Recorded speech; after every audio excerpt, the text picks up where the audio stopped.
మనందరికి దీవెన కలుగును గాక.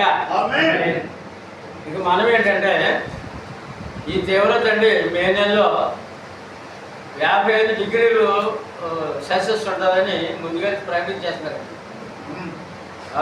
4 నెలల ఆఖరి రోజు వారం నుంచి మే నెల మొదటి 2 వారాలు చాలా తీవ్రంగా ఉంటుందని ప్రకటిస్తున్నారు. కనుక మన సువార్థికుల సదస్సు ఆ ఒక నెల వాయిదా వేయాలని అనుకుంటున్నాం. మిమ్మల్ని ఇబ్బంది పెట్టడం మాకు ఇష్టం లేదు. తదుపరి జూన్ నెలలో ఏ చిత్రమైతే మాలో కలుసుకునే విధంగా గమనించవలసి మనం చేస్తాం. క్రీస్తు సంఘములకు 7వ విషయం 7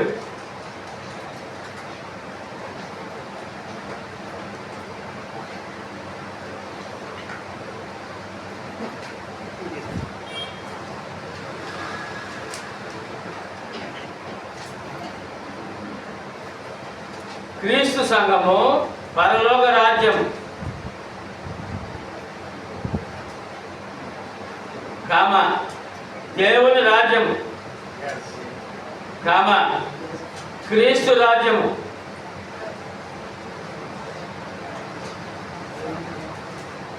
ఆ 3 విషయాలు అందులో వస్తాయండి. దేవుని రాజ్యము, ఒకటి పరలోక రాజ్యము, దేవుని రాజ్యము, క్రీస్తు రాజ్యం. క్రీస్తు రాజ్యం అది కూడా క్రీస్తు రాజ్యం.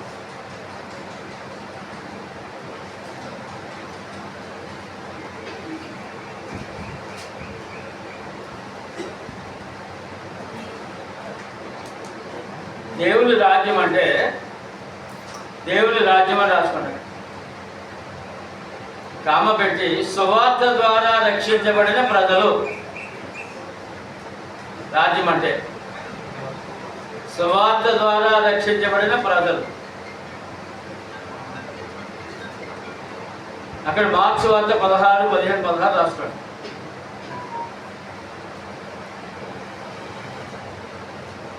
సర్వ సృష్టికి సువార్త ప్రకటించి నమ్మి బాప్తిసం పొందిన వాడు నమ్మని వానికి మనం శిక్షలో ఉన్నావా రక్షలో ఉన్నావా?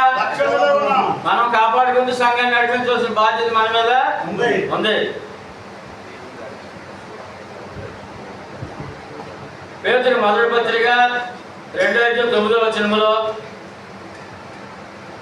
పేతురు మొదటి పత్రిక 2:9 అయితే మీరు చీకటిలో నుండి ఆశ్చర్యకరమైన తన వెలుగులోనికి మిమ్మల్ని పిలిచిన వాని గుణాతిశయములను ప్రచురం చేయ నిమిత్తము ఏర్పడవలసిన వంశమును రాజైన యాజక సమూహమును పరిశుద్ధ జనమును దేవుని శక్తి అయిన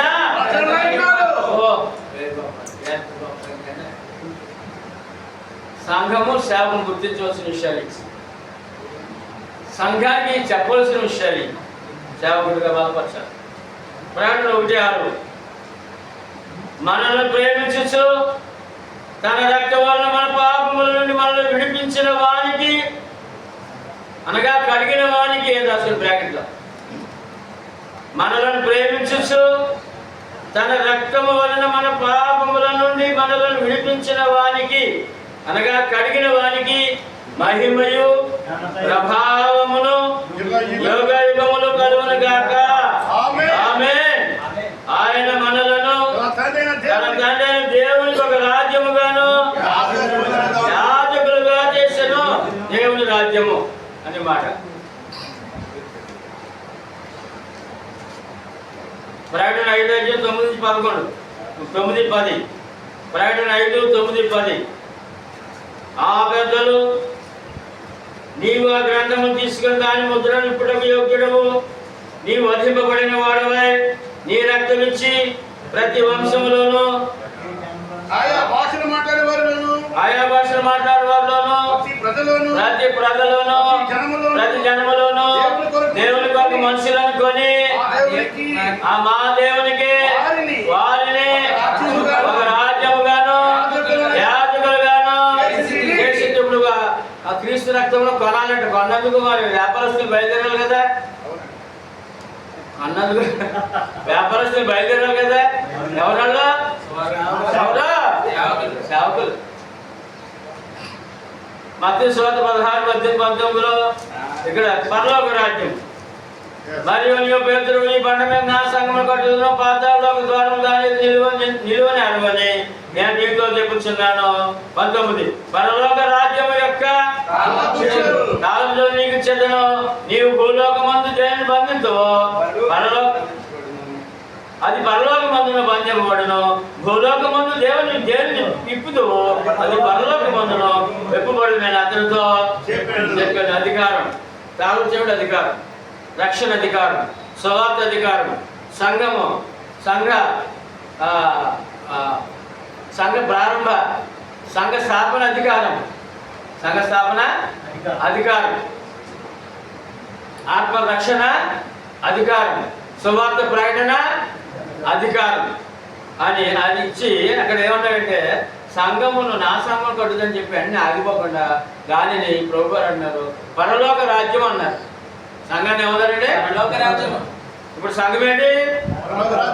అంతకుముందు దేవుని తర్వాత పరలోక రాజ్యం. యోహాను సువార్త 18:33 నుంచి 38.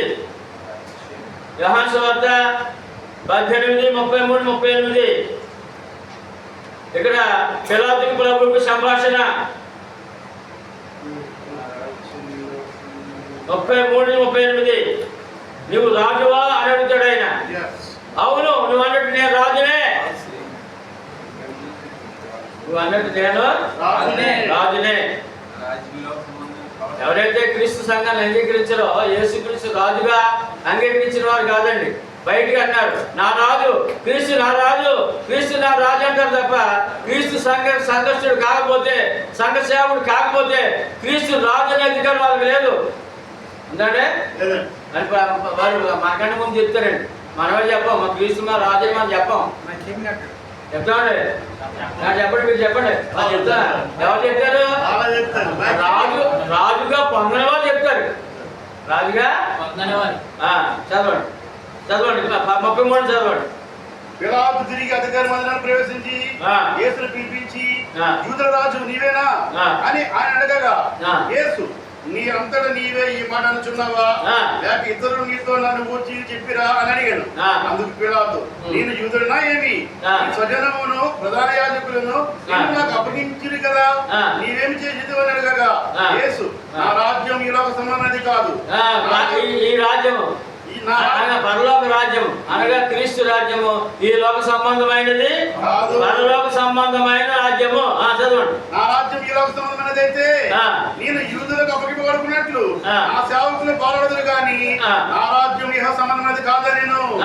అందుకు పిలాతు నీవు రాజువా అని ఆయన అడగగా యేసు అన్నట్టు నేను రాజుగా క్రీస్తు రాజుగా అంగీకరించిన వారు ఎవరంటే క్రీస్తు సంఘమే తప్ప ఎవరికి హక్కు లేదు. తర్వాత సత్యమును గురించి సాక్షి పుట్టింది ఇది నిమిత్తమే ఈ లోకమునకు వచ్చింది. సత్య సంబంధమైన ప్రతి వాడు నా మాట వినను నేను. ఎవరండి మనం? సత్య సంబంధం, అసత్య సంబంధాలు. అబద్ధంలో ప్రయాణం చేసి గొప్పగా చెప్పుకున్నారు సత్య సంబంధాలు. మనం మాట్లాడలేకపోతున్నాం.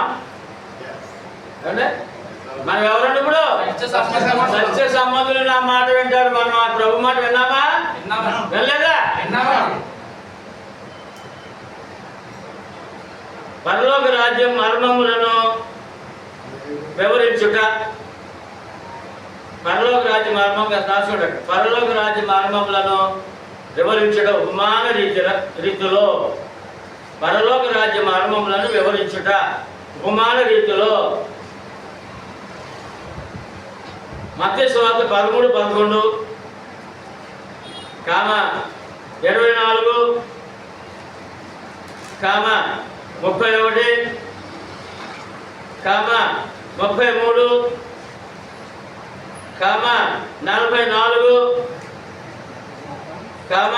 46,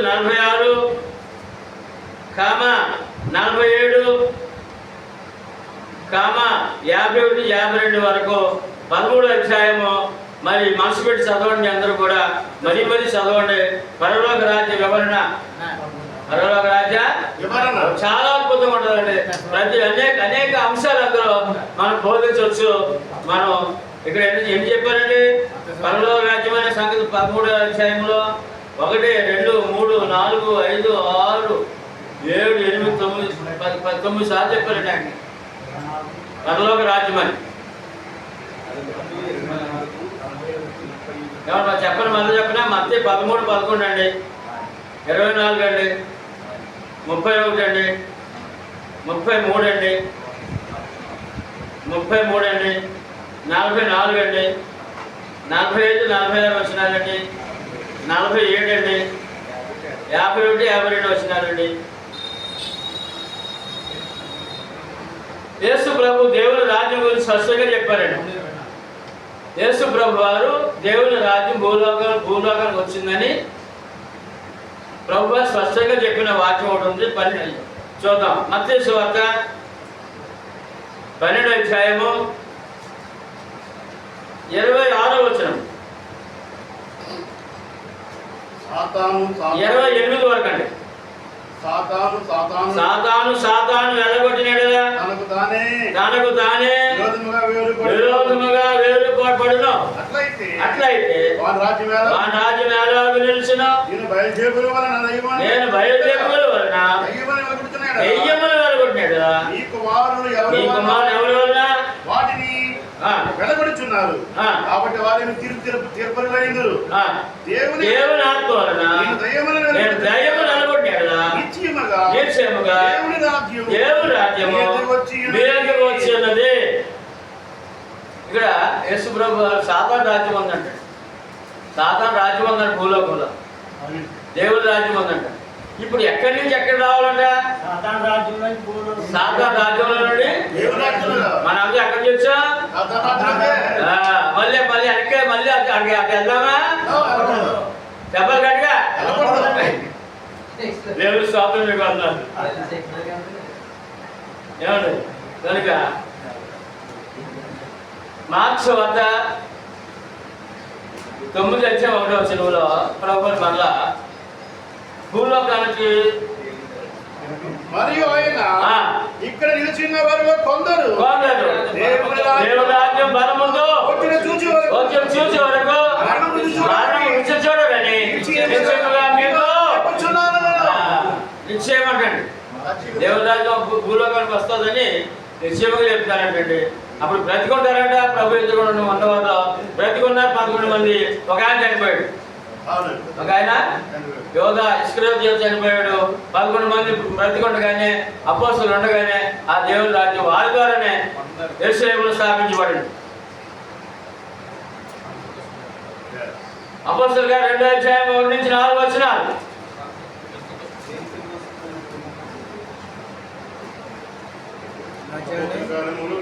2:1-4 పెంతెకోస్తు ప్రజలు వచ్చినప్పుడు అందరూ ఒక చోట కూడి ఉన్నది. అప్పుడు వేగముగా వీచు బలమైన గాలి కూడా వచ్చి ఆకాశం అకస్మాత్తుగా వారు కూర్చుని నీలం చెందిండెను. మరియు అగ్నిజ్వాలల వంటి 4 యుగం పడినట్టుగా వారు కనబడి వారిలో ఒక్కొక్కరి మీద రాలగా అందరూ పరిశుద్ధాత్మతో నిండిన వారై ఆ ఆత్మ వారికి వాక్యాలను నిండి ఉన్నది. అన్య భాషలతో మాట్లాడతారు. వాక్శక్తితో పరిశుద్ధాత్మ వరముతో వాక్శక్తితో వాక్యం ప్రకటించారు. అప్పుడు ఏం జరిగింది? 40-41 చదవండి. 40-41 అందులోనే అనేక విధమైన మాటలతో సాక్ష్యం ఇచ్చి మీరు మూర్ఖులకి తరవానికి వేరే రక్షణ పొందిన వారిని హెచ్చించెను. కాబట్టి అతని వాక్యం అంగీకరించిన వారు ఇంచుమించు 3,000 మంది బాప్తిస్మము పొందిరి. ఇక్కడ ప్రభువారు మార్క్స్ వార్తలో చెప్పిన ప్రకారము అపోస్తలుల ద్వారా పరిశుద్ధాత్మ శక్తి చేత 3,000 మందితో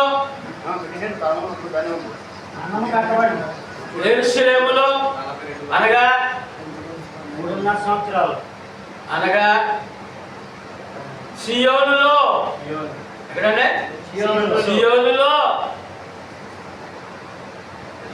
అపోస్తలుల సువార్త ద్వారా 3,000 మంది సంఘం స్థాపించబడింది. పరలోక రాజ్యము దేవుని రాజ్యము స్థాపించబడినది. స్థాపించబడిందా? రైట్. క్రీస్తు రాజ్యము. ఇప్పుడు దేవుని పరలోక రాజ్యం చూసాం, దేవుని రాజ్యం చూసాం. క్రీస్తు రాజ్యం లోక సువార్త 1:31-33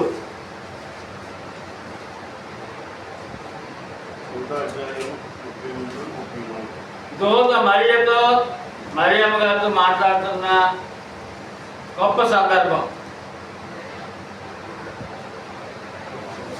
31.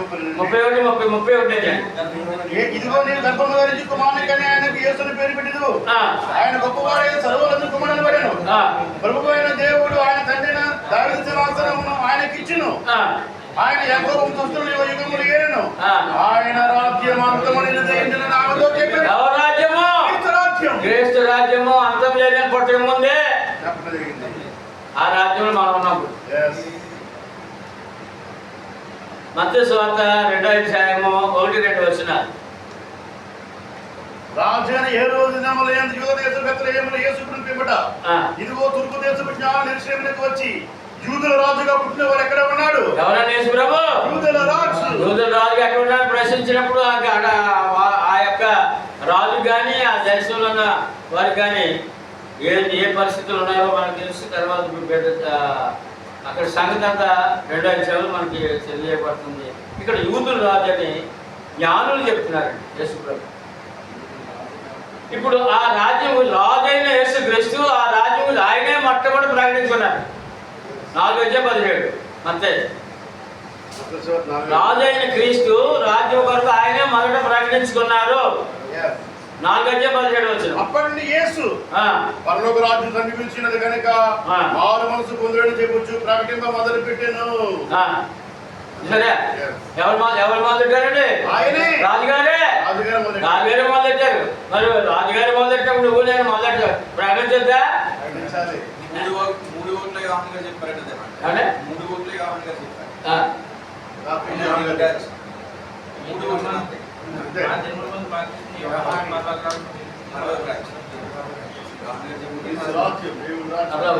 దేవుని రాజ్యం క్రీస్తు రాజ్యం ప్రకటించుకున్నారు ముందు. రైట్. దానియేలు ప్రకటించాడండి 7:14 క్రీస్తు రాజ్యం అని. 7:14 దానియేలు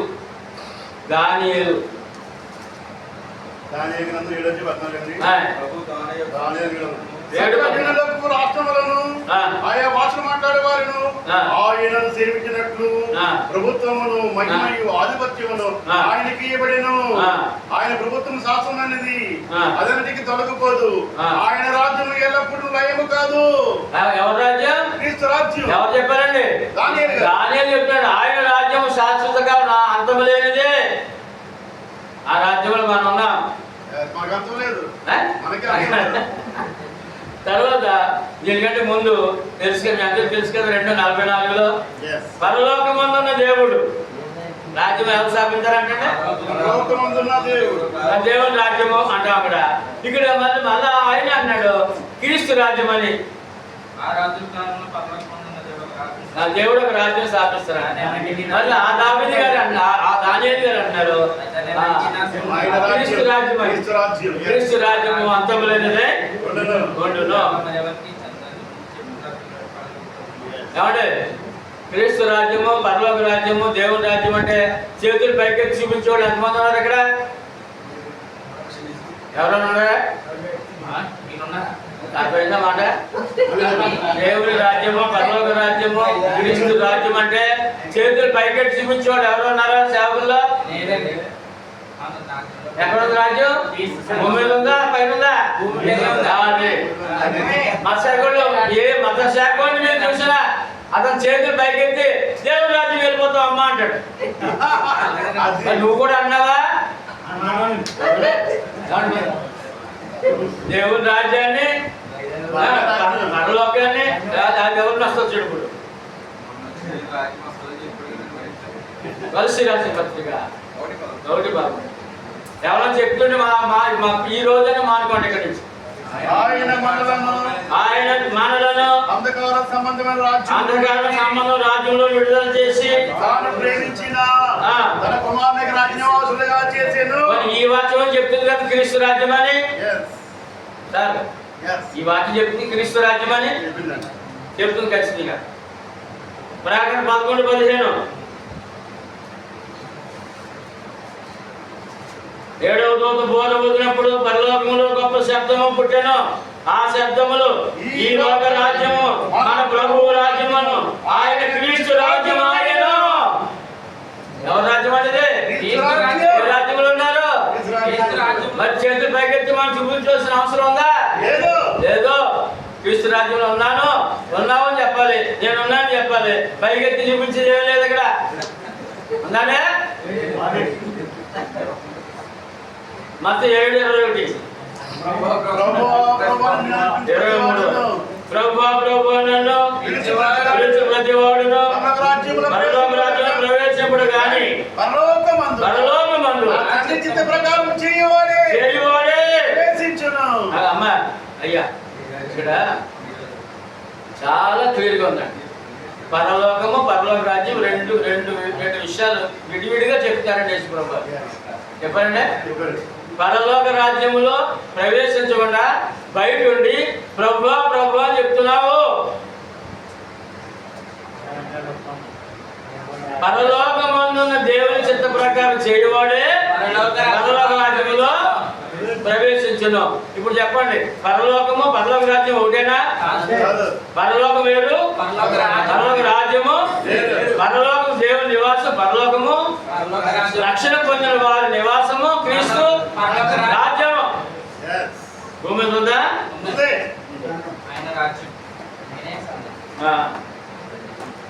క్రీస్తు సంఘము క్రీస్తు రాజ్యం ఏంటంటే మరి ఇప్పుడు మరి బయట సంగతి ఏంటి అయ్యా? మన చుట్టూ ఉన్న క్రైస్తవ లోకం,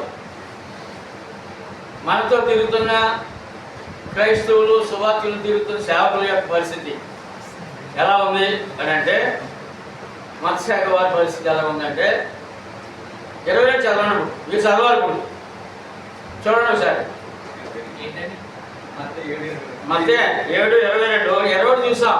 బయట ఉండదు, లోపల రామన్నారు ఆయన. మేము నీ నామము ప్రచురింపలేదా? ఈ నామమున దయ్యమును ఎలగొట్టలేదా? ఈ నామమున అనేక అద్భుతాలు చేయలేదా అని చెప్పుకుందరు. అప్పుడు నేను మిమ్ముని ఎన్నడూ ఎరగను, నా యొద్ద నుండి పొండి. వారి గతి ఏంటండి? మత్స్యశాఖ వారి గతి ఏంటండి? జాన్ గారు, మత్స్యశాఖ వారి గతి ఏంటి? అక్రమము చేయవాలా? నేను మిమ్మల్ని ఎన్నడను ఎరగను. మరి వాళ్ళతో మనకు కలిసి మన ప్రాణి చేసి మన పరిస్థితి ఏంటి?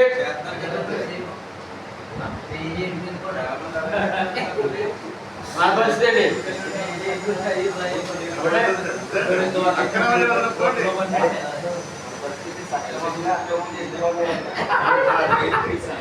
మన పరిస్థితి సక్రమం, మన పరిస్థితి, మన విశ్వాసము, మన సేవ సక్రమం, అక్రమం కాదు. లోపల ఉన్నాం, బయట నుంచి బయట వాళ్ళు లోపలికి ఆహ్వానించాలి. అది సువార్తికుడి యొక్క సంఘం యొక్క బాధ్యత. కానీ ఎంత స్పష్టంగా ఉన్న చూడండి యశ్వరావు ఎలా చెప్తున్నారు. కాబట్టి ఇందులో నుంచి చాలా మంది మత్స్యకులు వచ్చారు, సేవకులు మత్స్యకులు వచ్చి చాలా మంది ఉన్నారు. ఇప్పుడు మీరు అక్రమం చేయవారు అనిపించుకునేవారు కాదు. మీరు అక్రమం చేయవారు అనిపించుకునే వారు కాదు. మరి కూడా ఏంటి? మిమ్మల్ని ఎన్నడూనో అన్న. ఇప్పుడు ఎదిగిన వారమా ఎరగని వారమా? ప్రభుత్వం ఎందుకని చెప్పాలంటే ప్రసాద్ గారు ఎదిగిన వారమా ఎరగని వారమా? ఎదిగిన వారు. Very good. తర్వాత 8 సంఘం 8 క్రీస్తు సంఘము దేవుని మంద.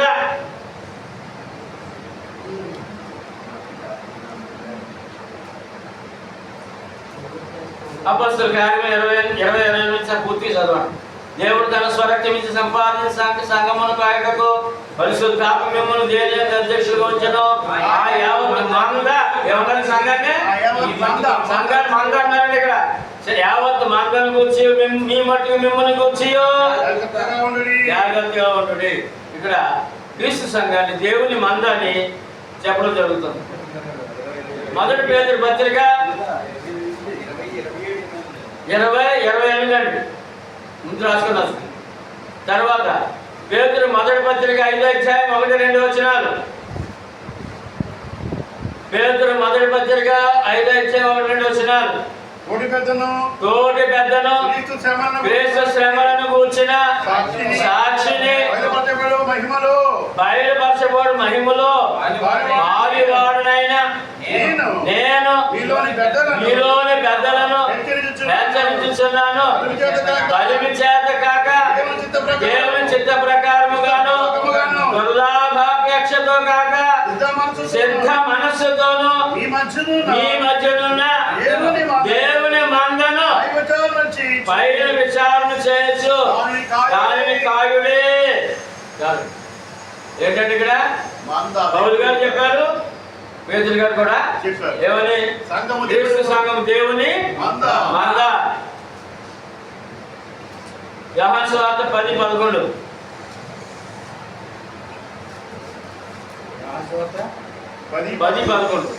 నేను గొర్రెలకు మంచి కాపరిని. మందకి కాపరి. నేను గొర్రెలకు మంచి కాపరిని. మంచి కాపరి గొర్రెల కొరకు ప్రాణం పెట్టిన కాపరి అయినా.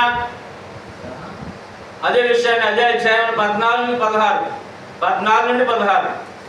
నేను గొర్రెలకు మంచి కాపరి. నేను గొర్రెలకు మంచి కాపరిని. నన్ను ఎలాగ ఎరుగును, నేను తండ్రిని ఎలాగ ఎరుగును అలాగే ఎరుగును.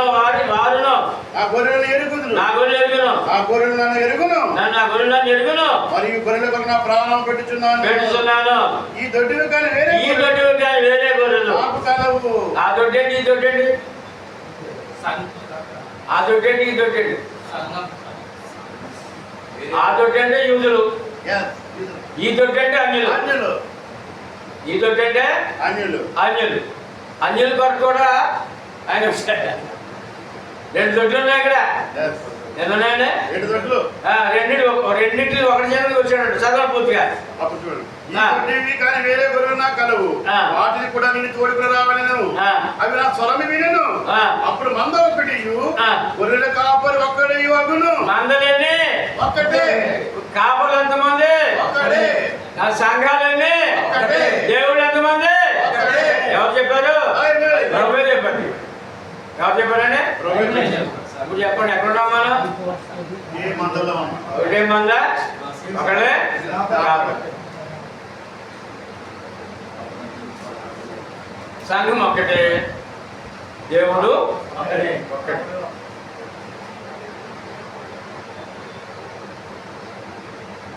ఆ ఒక్కడే దేవుడు ఎలా పనిచేసాడో మన బైబిల్ చక్కగా తెలియజేస్తున్నాం. కొరింథీయులకు రాసిన మొదటి పత్రిక 8వ అధ్యాయము 4వ వచనంలో, లోకమందు విగ్రహముల వట్టిదనియు ఒక్కడే దేవుడు తప్ప వేరొక దేవుడు లేడనియో ఎరుగుదాము. చెప్పండి, మీరు ఎరిగినవారా? అనుమానించకండి. ఇంకా బైబిల్ని అనుమానించకండి, దేవుడిని అనుమానించకండి, వాక్యాన్ని అనుమానించకండి. అనుమానించొచ్చాక ప్రసాద్ గారు అనుమానించొచ్చా? ఎరిగిన వారంట. ఎవరాళ్ళు? క్రీస్తు సంఘమే ఎరిగిన వారు, బయట కాదు. లోకమందు విగ్రహం వచ్చిందని ఒక్కడే దేవుడు తప్ప వేరొక దేవుడు లేడనియో ఎరుగుదము. అమ్మ అయ్యా, మనం ఎవరండి ఇప్పుడు? ఏమి ఎరిగిన వారము? ఒకడే దేవుడని, ఒకడే సంఘమని, ఒకడే దేవుడని, ఒకడే సంఘమని. 9 క్రీస్తు సంఘము 9 క్రీస్తు సంఘము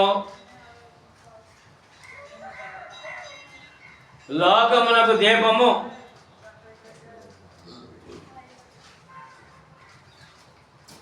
దీపస్తంభము. క్రీస్తు సంఘము లోకమునకు దీపస్తంభము.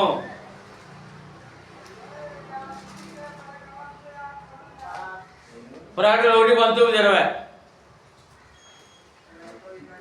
కరెంట్ చూడ అయిపోయింది.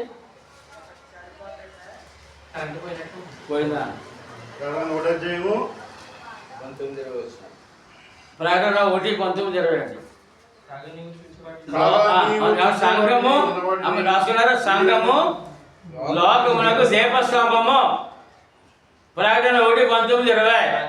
కాగా నీవు చూసిన వాటిని ఉన్న వాటిని నీ వెంట కలుగు వాటిని అనగా నా కుడి చేతిలో నీవు చూసిన 7 నక్షత్రములను కూర్చిన మర్మమును ఆ 7 సువర్ణ దీప స్తంభముల సంగతి వ్రాయుము. ఆ 7 నక్షత్రములు 7 సంగములు దూతలు, ఆ 7 దీప స్తంభములు 7 సంగములు. ప్రపంచం అంతటిలో కూడా సముద్ర వారిని దీపస్తంభాలు ఉంటాయండి. లైట్ హౌస్ ఏమో సార్? లైట్ హౌస్ దేనికి దానికి సంకేతం దేనికి అవసరం అంటే సముద్ర జలాల మీద నడిచేటువంటి ప్రజలకే అనగా ప్రయాణికులకి వారు త్రావ చూపించేది దీపస్తంభం.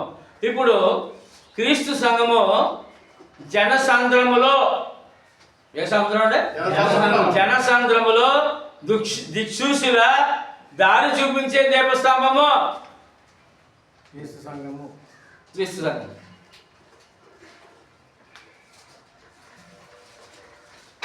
మొదటి తిమోతి 3:15.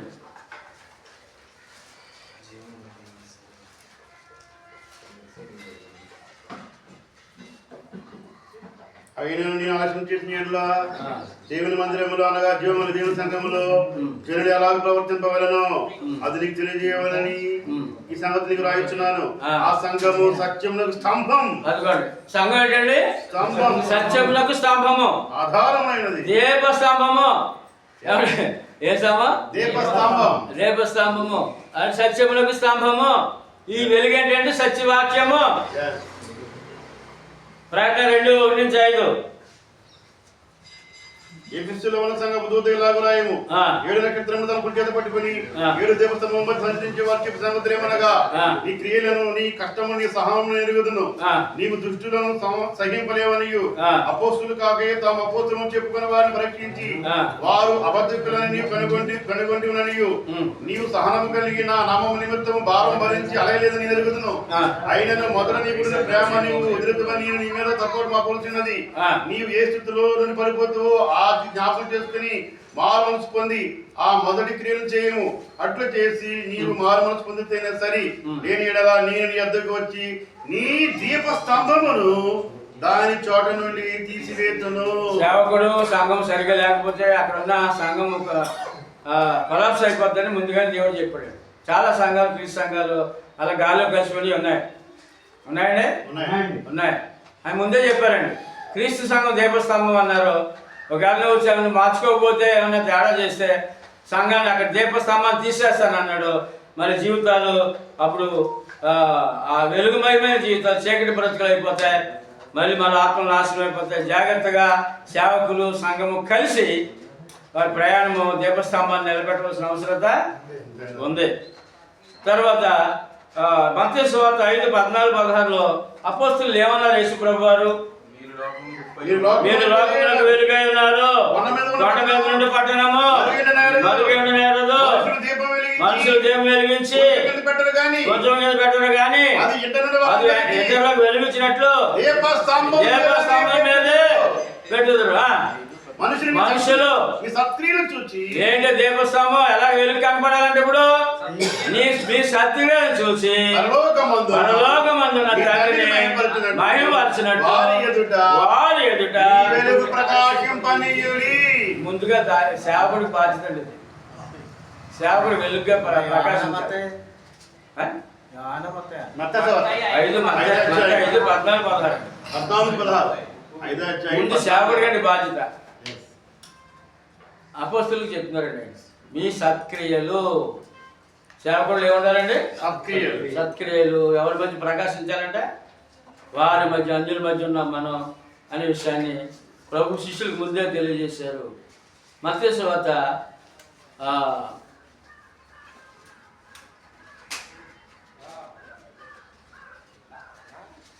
ఇప్పుడు మరి శిష్యులకు చెప్పారు కదా మీరు సత్క్రియల ద్వారా వెలుగు ప్రకాశించమని. ఇప్పుడు మన శిష్యులు ఎవరు? ఇప్పుడు వెరీ గుడ్. చూద్దాం. మత్తయి సువార్త 20:18-19 అయితే యేసు వారి వద్దకు వచ్చి పరలోకమందున భూమి మీదున్న సర్వాధికారి ఇవ్వబడి ఉన్నది. కాబట్టి మీరు వెళ్ళి తమ సజ్జనులను శిష్యులుగా చేయండి. తండ్రి యొక్క కుమారుని యొక్క పరిశుద్ధ నామమున వారు బాప్తిస్మం ఇచ్చు. నేను మీకు ఏ సంగతులు ఆజ్ఞాపిస్తున్నా వాటిని కైకొని వారికి బోధించుడి. ఇదిగో నేను యుగ సమాప్తి వరకు సదాకాలం ఇంటి మీద ఉన్నానని వారితో చెప్పాను. శిష్యులుగా చేయండి. ఏం చేయాలండి? శిష్యులైతే ఏమంటారంట? సత్క్రియలు చేస్తూ లోకాన్ని వెలుగు ప్రకాశించేవారు అంటారంట అని సంఘానికి సేవకులు కూడా ఒకటే మాటగా దేవుడు ప్రభు ఇచ్చారు. ఫిలిప్పీ పత్రిక 2:14-16.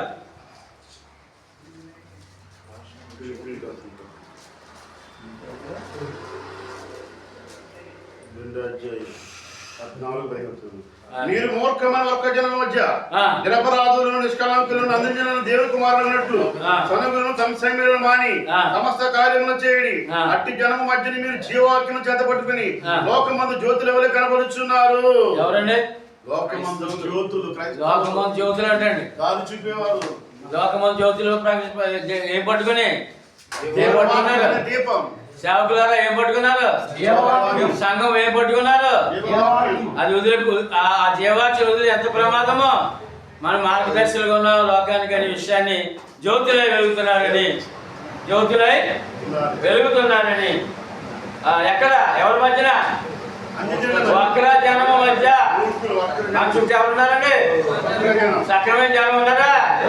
ఎవరి మధ్య ఉన్నాం మనం? అయినా మనం ఏం చేయాలి? జీవవాక్యం చేత పట్టుకుని జ్యోతుల వలె వెలుగొందాలని చక్కటి విషయాన్ని మనకు అందిస్తున్నాడు పరిశుద్ధాత్మ వాక్యం ద్వారా. ప్రభు అయిన యేసు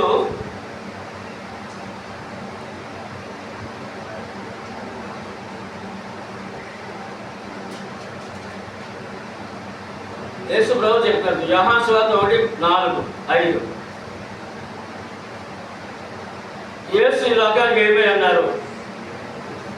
యోహాను సువార్త 1:4-5. ఆయనలో జీవముండెను, ఆ జీవము మనుషులకు వెలుగై ఉండెను, ఆ వెలుగు చీకటిలో ప్రకాశించున్నది గాని చీకటి దాన్ని గ్రహింపకుండెను. దేవుని ఎదురు మమ్మల్ని మనుషుడు నేను. అయితే అయిపోయిందండి. ఓకే, ఇప్పుడు యేసుక్రీస్తు లోకానికి వెలుగని ఆ వెలుగును వాక్యమనే దేవుడిని వెలుగును పట్టుకుని ప్రకటించేవారుగా మన దేవుడు ఏర్పాటు చేసుకున్నారు. కనుక క్రీస్తే లోకాన్ని వెలుగుని ప్రకటించే బద్ధులమై ఉన్నాము. చీకటి లోకానికి యోహాను 1:9. నిజమైన వెలుగు అది లోకంలోనికి వచ్చేసి ప్రతి మనుషుని వెలిగించింది. ఆ లైట్ పట్టుకెళ్ళిన వాళ్ళు ఎవరు? ఇప్పుడు సువార్తికుడు లైట్ ఆ వెలుగుని పట్టుకెళ్ళాలి, అందించాలి. యోహాను సువార్త 8:12 ఆయన స్వయంగా చెప్తున్నారండి. యేసు నేను లోకమున వెలుగును, నన్ను వెంబడించేవాడు వెలుగు కలిగి. మనం ఏం కలిగి ఉన్నామంటే జీవపు వెలుగు కలిగి ఉన్నాం క్రీస్తు సంఘ సేవకులుగా. ఆ వెలుగు ఆర్పేసుకోకుండా మనం చేత పట్టుకొని ఆ వెలుగులో ప్రయాణిస్తూ అనేకులను చీకటిలో వెలుగు నడిపించాలని ఈ వాక్యం మనం సెలవుస్తుంది. యోహాను మొదటి పత్రిక 1:5.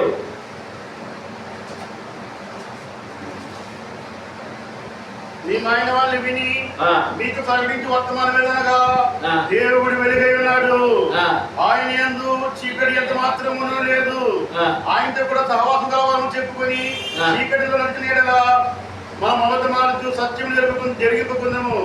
అయితే ఆయన వెలుగులో ప్రకారము మనమున వెలుగులో నడిచిన ఎడలా మనము అన్యోన్య సహవాసకరమైందు. అప్పుడు ఆయన కుమారుడు యేసు రక్తము ప్రతి పాపము నుండి మనల్ని పవిత్రులుగా చేయను. ఎంత గొప్ప ప్రార్థన అండి. మనం ఎలా నేర్పిస్తాడు దేవుడు?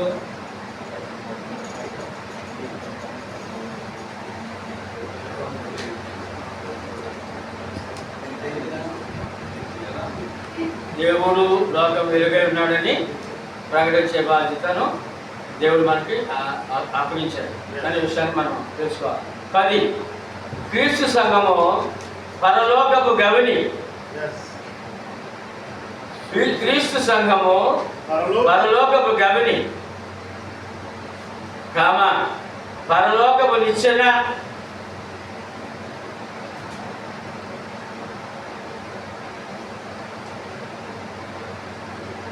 ఆదికాండం 8:10-19 చూసినట్లయితే అక్కడ మనం యాకోబుని చూస్తున్నాం. ఆయన కళ, ఆ కళలో దర్శనము, ఆయన చూసిన దర్శనం ఏంటి అనే విషయాన్ని మనం పరిశీలన చేస్తే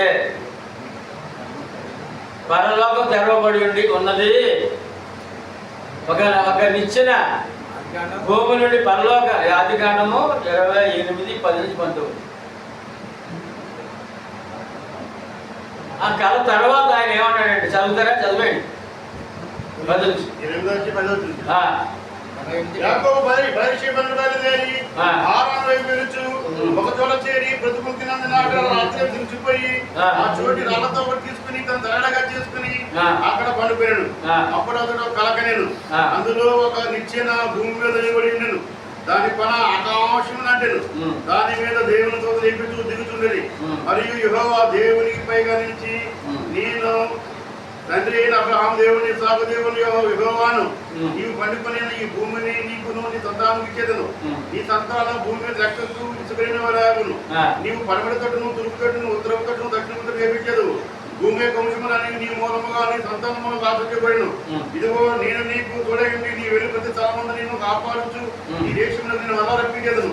నేను నీతో చెప్పిన నెరవేర్చుట కొరకు నేను విడువనని చెప్పగా యాకోబు నిద్రలేచి నిశ్చయముగా యెహోవా ఈ స్థలం అంటున్నాడు, అది నాకు తెలియకపోయిన పని, భయపడి ఈ స్థలం ఎంతో భయంకరము, ఇది దేవుని మందిరమే కానీ వేరొకటి కాదు, పరలోకము గవిని ఇదే. రెండు మాటలు ఇక్కడ రెండు విషయాలు ఉన్నాయండి. ఆ కళలో ఒక నిచ్చెన అన్నారండి.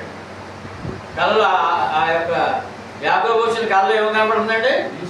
ఒక నిచ్చెన. ఆ కళ తెలిసిన తర్వాత అతడు దేవుని సన్నిధి అంటున్నాడు. అదే సమయంలో ఇంకేం చెప్పాడంటే, ఇది దేవుని పరలోకపు గవిని అని చెప్పాడండి. ఏం గవిని? పరలోక గవిని. అంటే పరలోకం వెళ్ళాలంటే ఆ గవిని దాటి లోపల రావాలి. గవిని దాటి లోపలికి రావాలి అనే విషయాన్ని ఇక్కడ జ్ఞాపకం చేశారు. ఇప్పుడు ఆ గవిని మనం చూద్దాం.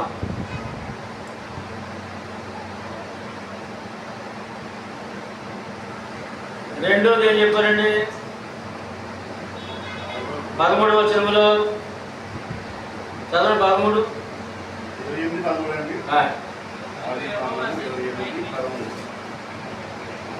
యెహోవా దానికి పైగా నిలిచి నిచ్చెన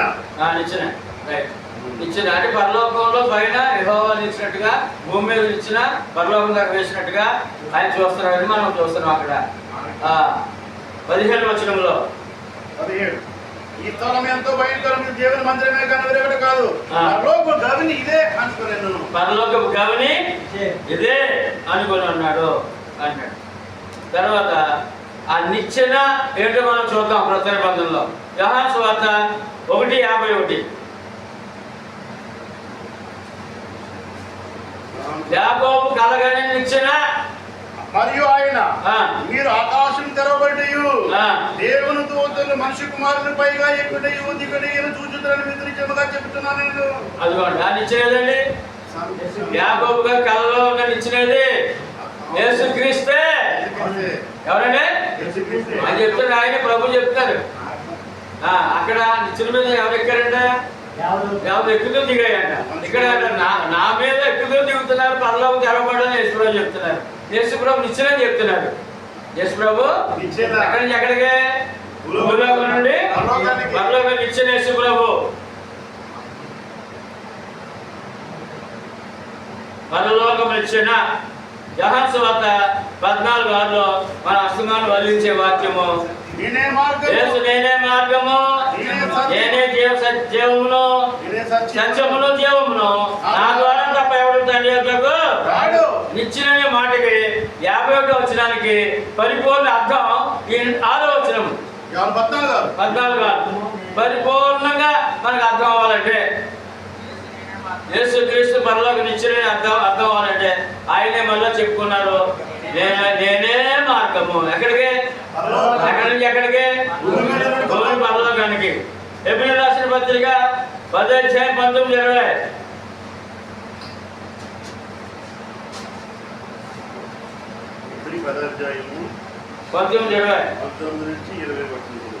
సహోదరులారా, యేసు మన కొరకు ప్రతిష్ఠించిన మార్గమున అనగా నూతనమైనది జీవము గల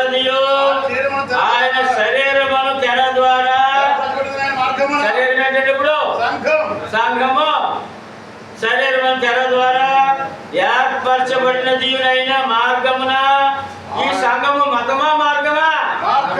ఎక్కడికి మార్గము? మార్గమున ఆయన రక్తము వలన పరిశుద్ధ స్థలమందు ప్రవేశించుటకు ధైర్యము కలిగి ఉన్నది కనుక దేవునింటి పైన మనకు ఒక యాజకుడు ఉన్నాడు కనుకను అనే విషయాలు చెప్తారు. అంటే ఇప్పుడు ఇక్కడ 3 వచనాలు చూసామండి. ఒకటి యాకోబు గారు కల్లో ఉన్న విషయాలు ప్రత్యేక బంధంలో ఏ విధంగా చెప్పారంటే యోహాను 1:50లో నేనే నిచ్చెనని చెప్పారు. ఆ నిచ్చెనకి అర్థం చెప్తున్నారు. యోహాను 14:6లో నేనే మార్గం అని. తర్వాత హెబ్రీ పత్రికలో అక్కడి నుంచి ఎక్కడికి ప్రయాణమో చెప్పారు. ఎక్కడి నుంచి ఎక్కడికి ప్రయాణం అంటే ఆయన ఏర్పాటు చేసిన సంఘములో నుండి ఎక్కడి నుంచి పరలోక ప్రయాణం అండి అయ్యా అర్థమైందా? ఎక్కడి నుంచి పరలోక ప్రయాణం? ఆ క్రీస్తు సంఘములో నుండే పరలోక ప్రయాణం. బయట ఉన్న వారి పరిస్థితి ఏంటి ఇప్పుడు? ఎక్కడ ప్రయాణం వాళ్ళు? ఈ ప్రేమ కార్యాన్ని ఎందుకు అప్పగించాడు మనకి? ఎందుకు సువార్త చెప్పాలి? జాలి పడాలి, కనికర పడాలి, ప్రేమతో ఎందుకు చెప్పమన్నారు సువార్త?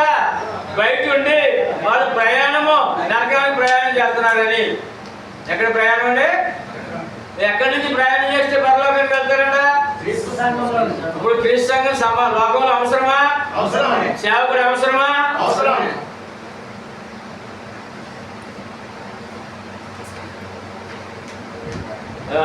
సమయం 4 అయిపోతే ఇంకా 2 అంశాలు ఉన్నాయి. తర్వాత వచ్చే క్లాసులో దేవుడు సవరిస్తే చాలా ముఖ్యమైన అంశాలు 2 మిగిలిపోయి 10 సాధించాం. చెప్పండి సార్. అయ్యా రాకపోతే అంటే అయిపోయి చెప్పండి. అయిపోయి చెప్పండి సార్. ఇప్పుడు అలసిపోయారు, మీరు అలసిపోయారు బాగా. మిమ్మల్ని ఇంకా బాధపడి మాకు ఇష్టం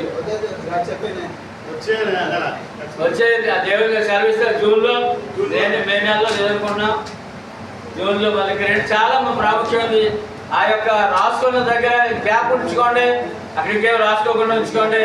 ఇక్కడ ఈ 10 క్రీస్తు సంఘం 10 విషయాలు ధ్యానించాం. మనకు అవసరమా? మేలుకరంగా ఉందా? చెప్పట్లేదు. మేలుకరంగా కదా, మీ అందరికీ వందనాలు.